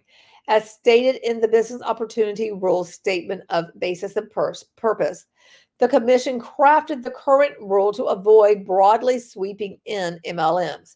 It did so by tailoring the definition of business opportunity to exclude certain types of business assistance common to MLMs. It is important to note, however, that MLMs are not exempt from the rule if they otherwise fit the definition of a business opportunity. As with any other business entity, the determination whether an MLM is a business opportunity to which the rule applies would be made on a case-by-case basis. The Commission has issued an advance notice of proposed rulemaking, the ANPR, which, among other things, raises whether to consider regulating MLMs and other entities' businesses under a separate earnings claim rule. And that's what I was talking about, that this was happening a couple of years ago. 23. Does the FTC Act require MLMs to give an income disclosure statement to potential participants? If the MLM is a business opportunity, as the term is defined under the business opportunity rule, then it must comply with the requirements of that rule, including by giving prospective purchasers a business opportunity disclosure document. If an MLM subject to the business opportunity rule or its participants make earnings claims to potential participants, then the MLM or its participants must give potential participants an earnings claim statement that contains the information required by Section 437.4A of the Business Opportunity Rule before signing up the participants. If an MLM is not a business opportunity, it is not required to give any information about earnings to potential participants, but any earnings information it does give must be truthful, substantiated, and not misleading. And let's face it, we all know why people join these things. They're not joining because they just want to play tiddlywinks with these people. They're joining because they want to make money. We all know that. It doesn't matter which way you slice that banana. If an MLM does not have evidence of the typical earnings of its participants, including any costs that its typical participants incur, it should refrain from making any earnings claims and ensure its participants do the same. 24. Some MLMs post income disclosure statements on their websites. What should MLMs consider when drafting these statements? Like all earnings claims made by MLMs, an income disclosure statement, IDS, should contain truthful, substantiated, and non-misleading information about the earnings participants can generally expect, considering both their income and typical expenses. They never include expenses, ever. I've never seen an income disclosure statement include expenses. Most MLM participants earn little to no money, and for any MLM for which that is true, the IDS should clearly and conspicuously reflect that. And I know when I have looked at these, like through the eyes as being a Hunbot, you see yourself as being that person making bank, making the most. You don't see yourself at the bottom. You see yourself at the top because that's where you want to be. So you don't see yourself as making little to no money, even though the vast majority of people are earning nothing or very little, and certainly very little for the amount of time and energy that they are investing into the alleged opportunity. And it's built on that. It's built on those people who aren't earning to keep them keep paying. That's how those people at the top make money, is keep those people coming back. And if they just work a little bit harder, and we already went through the working hard type thing, which, that's because you can't measure that. Just like an ineffective instructional objective understands that you can't measure, understand. You can't measure anything like, what was some of the verbiage? A modest amount, a modest income. You can't measure that. What does that mean? You have to define what that is. And most people, if they are making anything, it's less than $600 a year, far less. I would not say that that is a modest amount to change anybody's, life. I would say that's peanuts. Okay. It is misleading for an MLM to exclude from its IDS information about participants who lost money, and they all do, or earned no money, and they don't include that, or who failed to qualify for bonuses or commissions, and they don't include that either.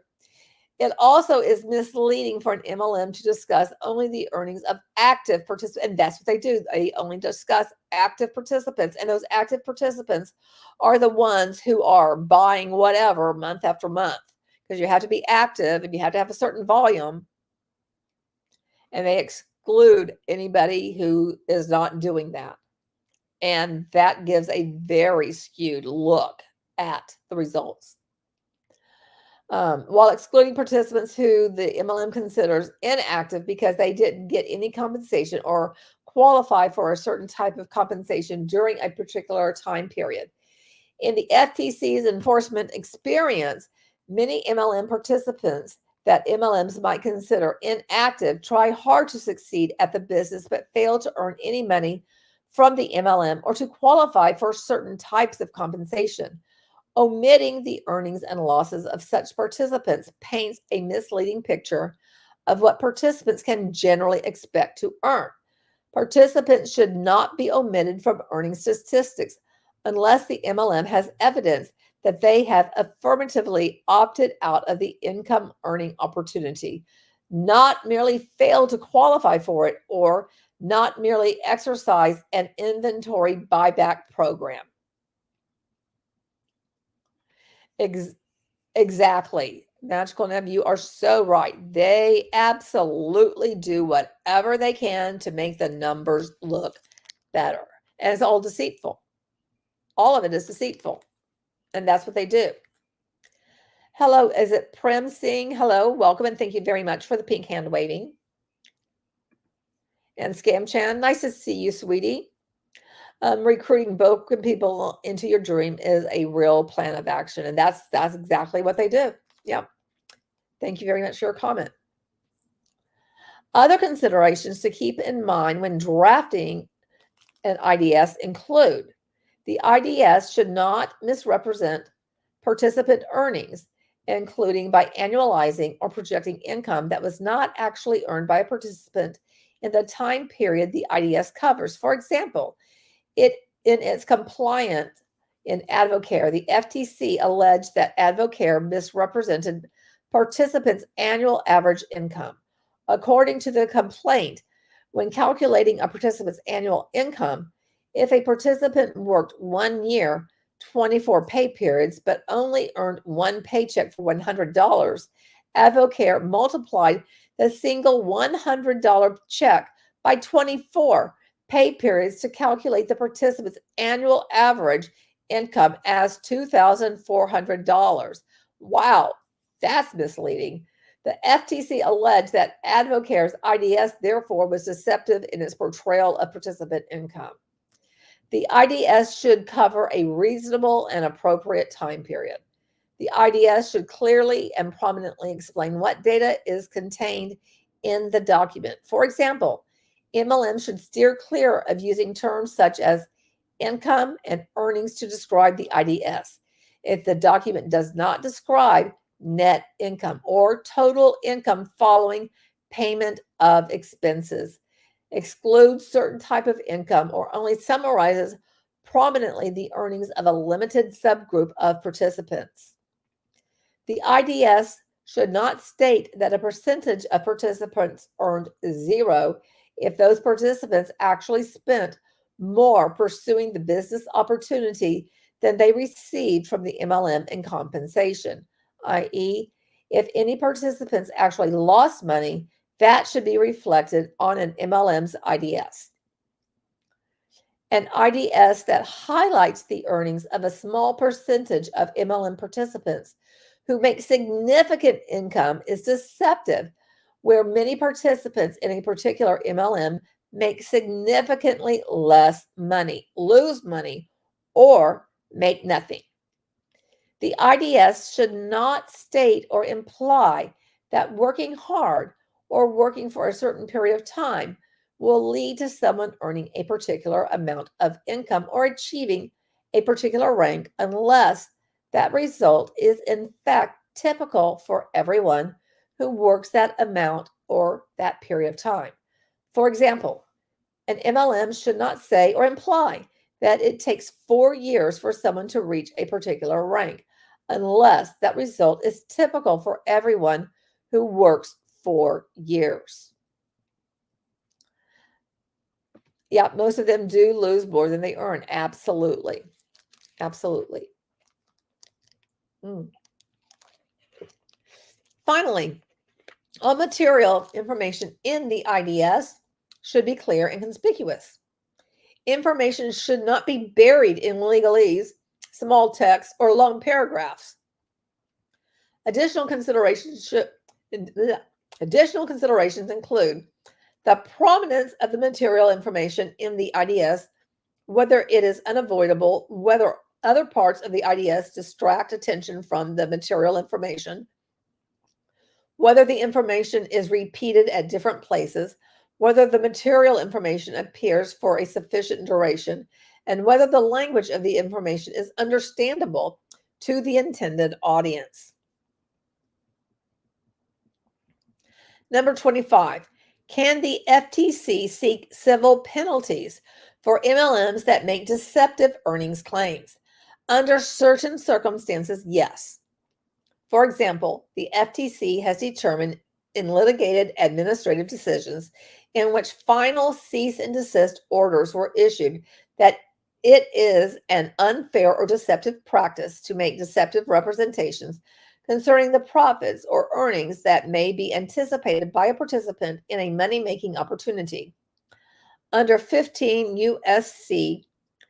45M, well, I'm not going to finish reading that, engaging in this conduct could subject a company to civil penalties of more than $50,000 per violation. The amount is adjusted annually for inflation.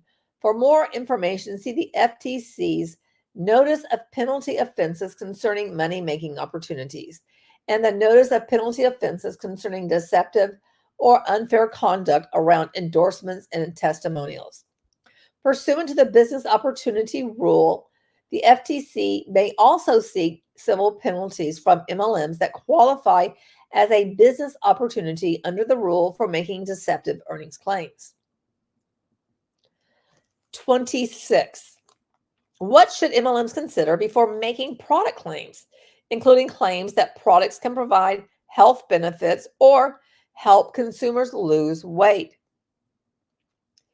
Any claims MLMs or their participants make about their products must be truthful, not misleading, and substantiated at the time the claim was made. In addition, it is unlawful under the FTC Act to make health claims for a product or service unless, at the time the claims are made, you possess competent and reliable scientific evidence substantiating the claims. That's kind of like there's a lot of claims right now that are being made about OConnect. There's nothing that is substantiating any of it. There's a bunch of things that Ash has said that people are regurgitating, but there's nothing other than that. And then people are, giving their testimonials. But as you can see, as I'm reading through this entire guidance, that's not good enough. You can't do that. You need to have evidence, and there is none.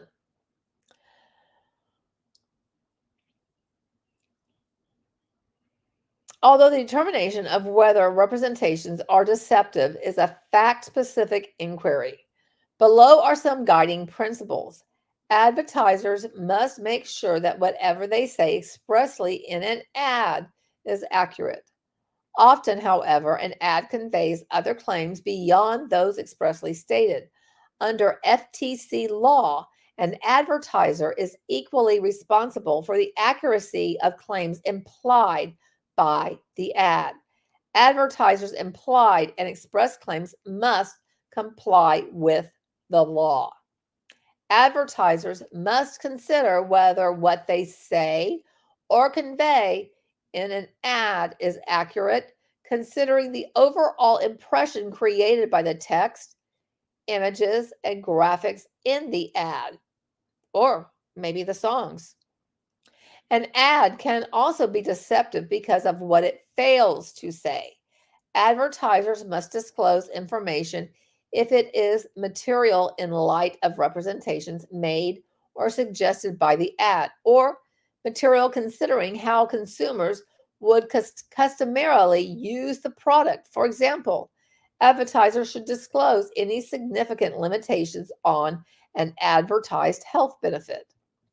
Similarly, advertising that makes either an express or implied safety representation should include information about any significant safety risks. Even absent affirmative safety representations, advertisers may need to inform consumers of significant safety concerns related to the customary use of a product. For example, take an energy drink that contains an ingredient that, when consumed daily over an extended period, can result in a significant increase in blood pressure. Even absent any representation about the product's safety, the marketer should disclose this potentially serious risk.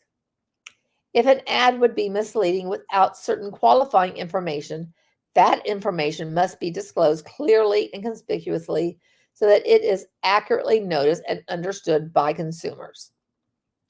To ensure that disclosures are effective, marketers should use clear and unambiguous language, avoid small type, place any qualifying information close to the claim being qualified, and avoid making statements or using elements that undercut, distract from, or contradict the disclosure. For more information about these concepts is available in the FTC businessguidance.com disclosures, how to make effective disclosures in digital advertising, and in the blog post full disclosure. In addition to conveying product claims clearly and accurately, advertisers must ensure there is adequate support for their claims. Under FTC law, before disseminating an ad, advertisers must have a reasonable basis for all express and implied product claims. What constitutes a reasonable basis depends on the net impression consumers take away from an ad, which in turn will depend on the specific language used, how the claims are presented in the context of the entire ad, and how consumers interpret any disclosures or qualifying statements. An endorsement, including a testimonial, must reflect the honest opinion of the endorser and can't be used to make a claim that the product's marketer couldn't legally make. Testimonials will generally be interpreted to represent results that are typical of what consumers can expect to achieve. If the results of an endorser are not typical, the ad must clearly and conspicuously convey what the expected results are based on competent and reliable scientific evidence. Insolent Violet, you are right. MLMs employ some of Goebbels' level of propaganda. Absolutely. More guidance about product claims, including health, weight loss claims, is available on the FTC's website. FTC's guides concerning the use of endorsements and testimonials in advertising. Health products compliance guidance, advertising FAQs, a guide for small businesses, gut check, a reference guide for media on spotting false weight loss claims, voluntary guidelines for providers of weight loss products or services. And then there's agent liability. 27. Are MLMs liable for earnings claims and product claims made by their participants? Companies and individuals are liable for the FTC Act violations of their agents. So yes, and then it lists a whole bunch of things. See Goodman versus the FTC, FTC versus Medical Billers Network, FTC versus IAB Marketing Associates. Missed that one up there. FTC versus Steve Finkencheck. I can't pronounce that. FTC versus Skybiz.com. FTC versus 5-Star Auto Club Incorporated. The liability exists if the company has unsuccessfully attempted to prevent such misrepresentations.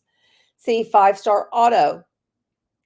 Or if the agent made the deceptive claim in violation of direct instructions from the company. See FTC versus U.S. Oil and Gas Corp. Many MLMs choose to structure their business so that the participants are the primary points of contact with the public, and those participants speak to the public with the actual or apparent authority of the MLM.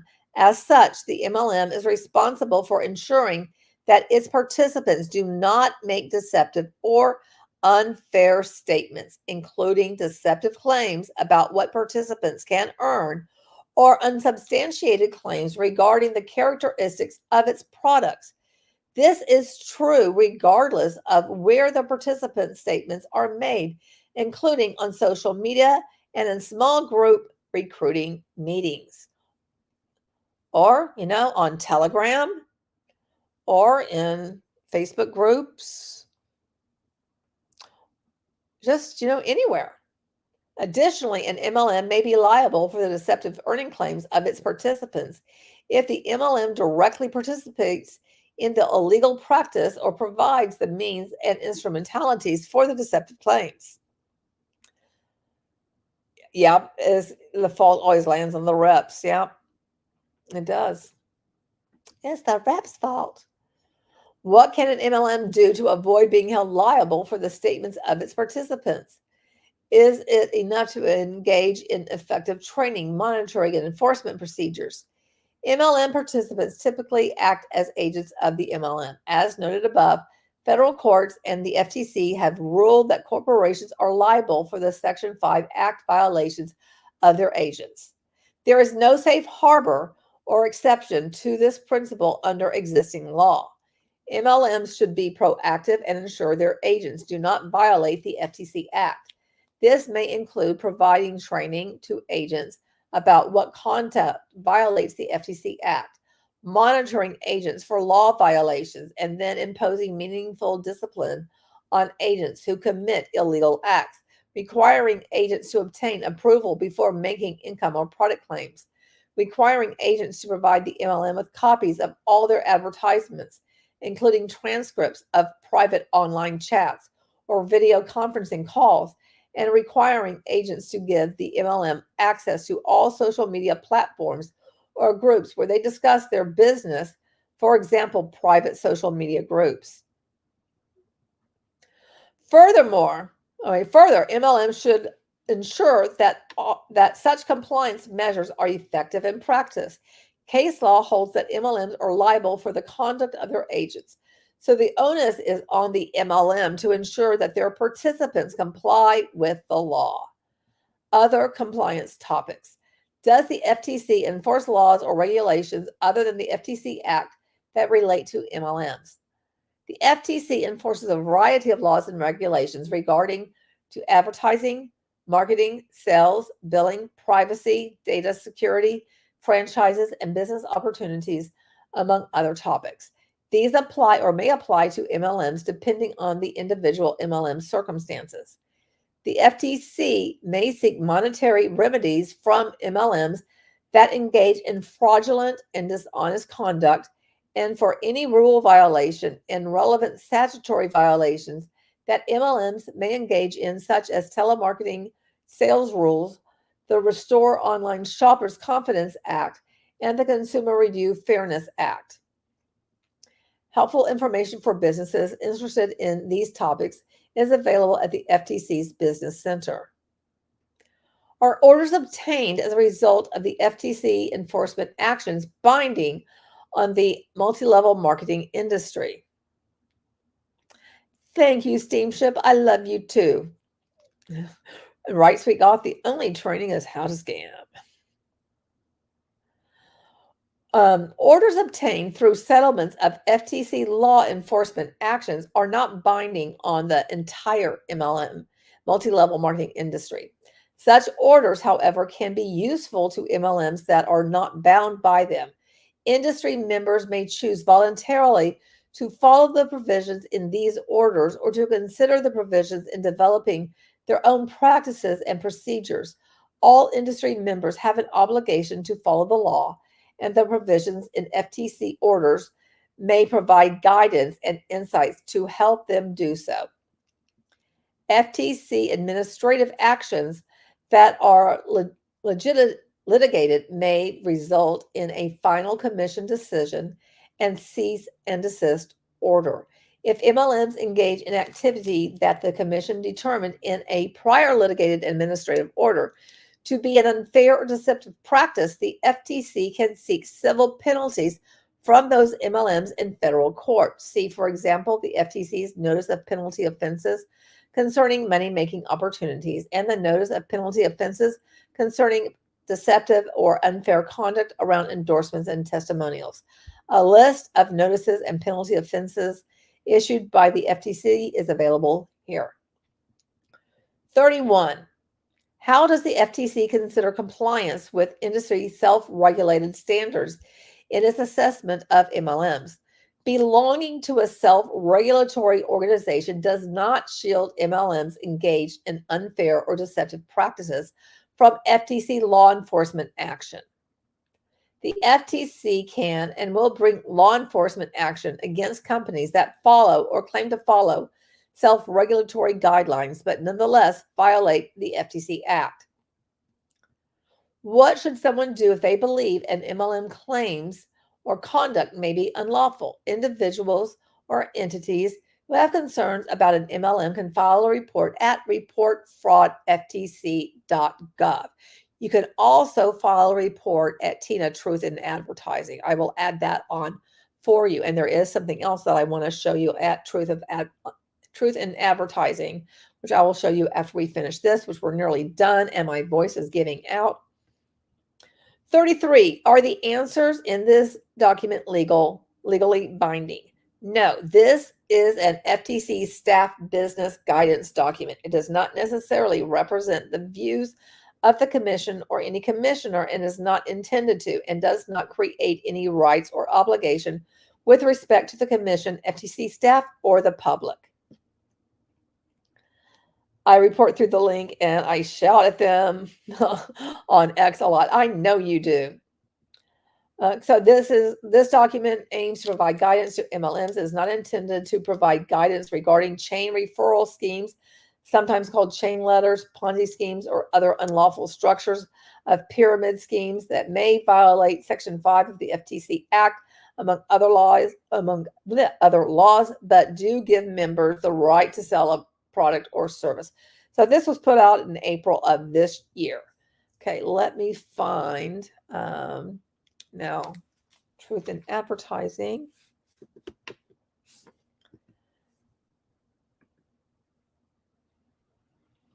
Okay.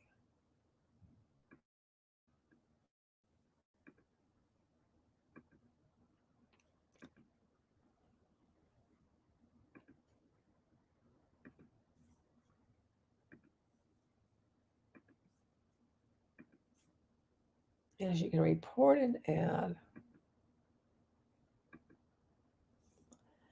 Okay.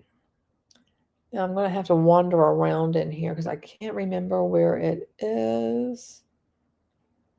So they keep track of regulation and class actions, different and stuff. And you will find articles about ONPASSIVE here.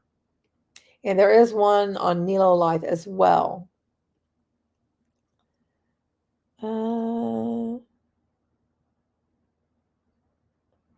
So there's all kinds of things. And oh, I wanted to show you this. You can actually nominate people for the wall of shame. If it will actually go there. So I want to show this to you.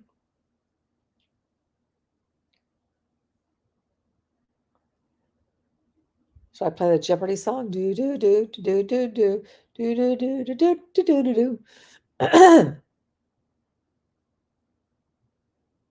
Come on, come on. You can do it. You can do it.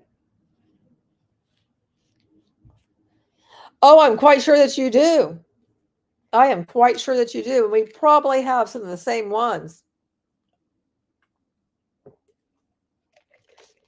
I'm sure there's some people in here that can think of someone to nominate.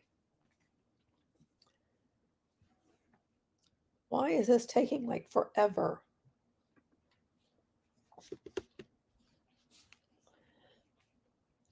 Truth.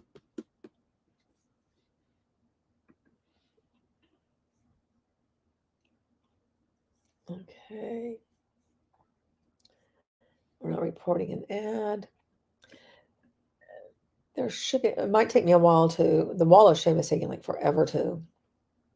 Team press careers, contact. The latest ad alerts, consumer news, legal action. Is it here? Is it contact? Because I can't remember. Maybe it is report an ad. Does anybody remember? Hey, Beth, how are you doing, sweetheart? Yeah, I'm trying to show them the wall of shame and how you can nominate people in the wall of shame. And I think we can all think of people who belong there. And everything. It's just taking forever to see. Like there's the one on Nilo Life down there. And there's 2 or 3 about ONPASSIVE, which I think is very interesting. And Sweet Goth, I am going to send you a message. And hey, Chelsea, how are you, sweetheart?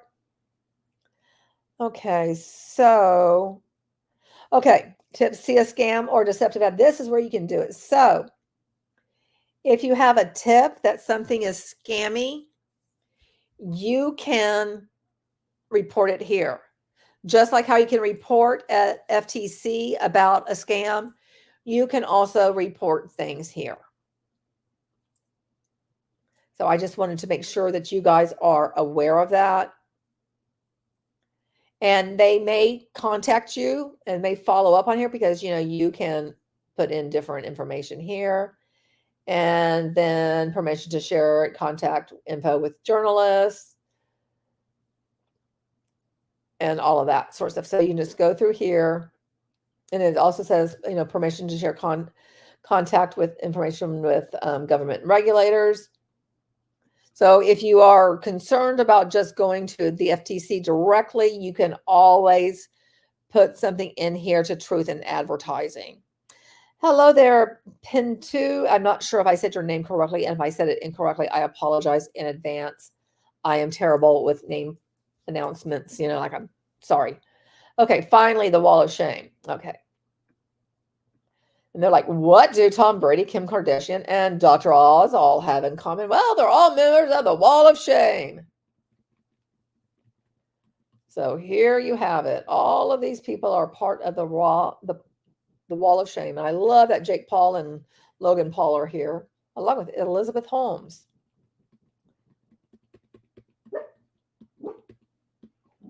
And some of the pictures are still. And Jillian Michaels, I liked her once upon a time, and I liked her workouts. And it's sad for me to see Tom Selleck. Joe Rogan, for some reason, I'm not surprised. Joe Namath makes me sad. Jim Baker, not surprised with that at all. The Gronk. Sean Diddy Combs. Oh, that makes complete sense, especially everything that's coming out now. And we know about, Gwyneth Paltrow and what she has been shilling. Kate Hudson, that makes me sad. We know what, Trump did. And then we have Dr. Oz, Jenny McCarthy, which I'm not surprised with her either. Yep, Gwyneth Paltrow, I'm so sorry, but yes. Jamie Lee Curtis makes me very sad. Bernie Madoff, we know what he did. Montel Williams also makes me sad, and so does Penelope Cruz. Kim Kardashian doesn't surprise me at all. Kevin Trudeau. Beth, what do you think of that one? Jennifer Lopez. And it makes me sad about Ralph Lauren. It has Paula Deen. But there's somewhere in here where you can nominate someone. Where is that? There is somewhere you can nominate, because I know I've seen that on here. Maybe it has to all finish. There it is. Nominate someone. So you guys can all go here. Wait, what did Magnum do? I know. Isn't that sad? Isn't that sad? It makes me so sad. But you can go here and you can nominate somebody for the wall of shame. So if you can think of anyone, go here. Give them the what for. This is why. Tell them a little story. And you don't know. Maybe they will end up on the wall of shame. I just find that interesting. And you want to know what Magnum did? I don't know what he did off the top of my head. Where was he? Was he down further?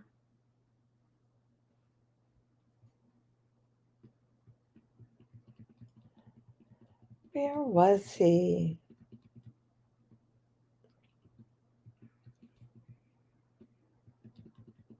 Snooki doesn't surprise me. And then we have the Mr. Pillow. That's who Mike Lindell is. And I had liked those pillows. Damn it.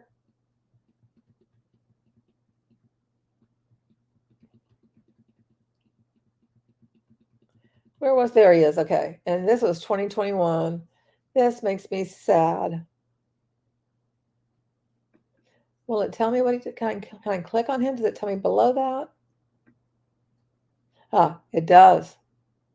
Telling older homeowners they can trust American Advisors Group, AAG, the nation's largest reverse mortgage lender, in TV ads in which he appears as a paid spokesman. In truth, the company hasn't always been straightforward with consumers. Penalty: nothing at the former Magnum PI star, but in October of 2021, AAG agreed to pay $1.1 million to settle claims it provided consumers with inflated estimates of home values to entice them to enter into negotiations to open reverse mortgages. Previously, the company was cited for falsely claiming consumers could not lose their homes. Where is he now? Still rocking one of the most iconic mustaches in the biz. And Magical Nev says, Australian Consumer Group Choice does a similar thing for shonky businesses called the Shonky Awards. Oh, I'm going to have to look at that sometime. I like that, the Shonky Awards. I do like that so very much. Okay, guys, that's what I had for you guys tonight, is to go over what the new FTC guidance is when it comes to multi-level marketing.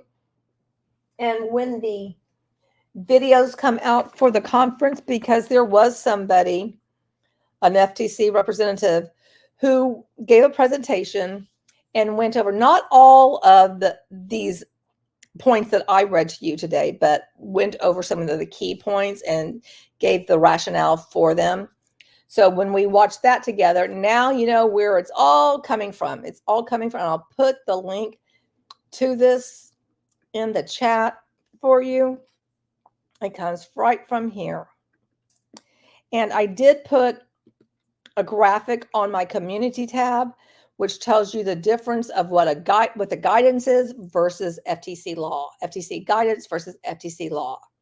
Because there was a law firm that kind of came out and they're like, they're trying to make the guidance sound like it's law, and it's not law. It's like, well, obviously you guys are sucking up to MLMs. I mean, that doesn't take much to, figure out. And yeah, there are law firms that make their money protecting MLMs, which I just don't know why you would want to do that. But, and I did get a new book recently, and there's parts of it I need to read to you guys because it's very appropriate to MLMs, even though it is written about other schemes. But it pissed me off because it's like, oh, they mentioned it again, legitimate MLMs, as if there's one that's legitimate. They're all problematic. And as I have said, my opinion is there's a criminal organization overall, just like all of them put together. It's a criminal organization. These are created by criminals, promoted by criminals, ran by criminals. That is my opinion of them. And others may disagree with me. And I'm fine with that. But with everything that I've seen for the past 6 years as I have been, researching shit, and the connections that I have made with stuff, it's like, I just, that's all I see. It's like, it's just, that's what they are. And the sad thing is that journalists are not willing to actually say what they are. They still kind of like are very careful in the verbiage they use. And they kind of like walk on their little tippy toes about it. And I'm really hoping that somebody will have the balls, the chutzpah, to come out and call it for what it is, so that we can change that vernacular. And that people will realize it's not just one bad apple here and there. It's all of them. They're all causing consumer harm. Anyway, I'm going to get down on the go-go. I want to say thank you to everybody who participated in the chat. Thank you to the lurkers as well. Thank you to the catch-up crew. Whoop, whoop for you, and a whoop, whoop for the replay crew as well. And thank you so much to my subscribers and to my patrons and to my channel members. I appreciate everyone. Anyone willing to watch anything that I do, I appreciate you. And if you could be so kind as to give the video, the stream, whatever, thumbs up, leave a comment afterwards, you know, so it gets out in that algorithm type thing, all of that shit. Max replay. And I will see you next time, because there's always so much more to talk about. And maybe I will read part of that book too. I'm still trying to finish Ponzi-nomics. I think we are at the part where it dives into the pyramid part in Ponzi-nomics, which is a very important part of that book. And I know you guys sometimes are like, that's boring. You're reading a book to us. But I think it's important to know these things and to be aware of them. And if you haven't bought the book Ponzi-nomics, you absolutely should. I mean, I have it in my Amazon shop as one of the books that I've read. And I'm actually redoing my entire Amazon shop. And right now, if you do see the little shop thing here while I'm streaming and stuff, there's stuff in there meant for Father's Day. So get something up for your dad, pick something up for yourself, pick something up for your significant other, for whoever, for, you know, somebody in your life that you think would appreciate any of those things. Anyway, I'm going to get down the go-go. Everyone have a great rest of your evening. And don't forget, you're beautiful and I love you. Until next time. Bye, everyone.